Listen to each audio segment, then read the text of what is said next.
Grabe, sobrang nakakatakam naman po yan. Yes. Mga magkano po yan, ma'am?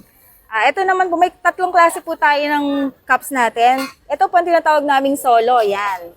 80 pesos lang po yan. Ito po, 100 pesos, yung duo natin. And kung dalawa kayo, good for sharing. Siyempre, yung mas marami, ito po, 150 po siya. Ma'am, pwede po makita po yung tigo 100. Magkano po?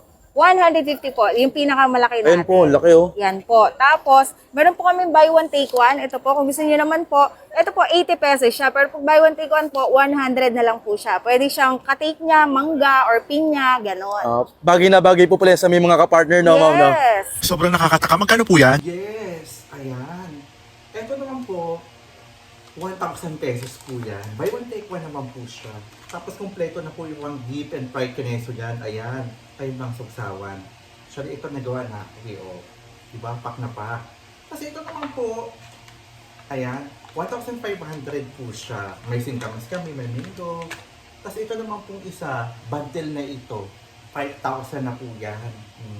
Diba? Pak na pak, talagang sulit na sulit po kayo dyan. Huwag na po kayong magdalawang isip pa. Grabe, parang ang mahal naman po. Ha? Hindi naman mahal yan, mura pa nga yan eh. Alam nyo ba ito, kasing kamas na to, galing pa to sa rainforest. O, di ba? In-export ko pa to ah. Kaya di ba, mura lang ayun eh, sa 5,000 eh. Kasi ito namang mangga na to, tanim pa to ni Dr. Jose Rizal. Patay na nga si Dr. Jose Rizal, di ba? O, buhay pa rin yung puno ng mangga. Sa may bahay nila sa likod yan. Puntahan nyo kaya.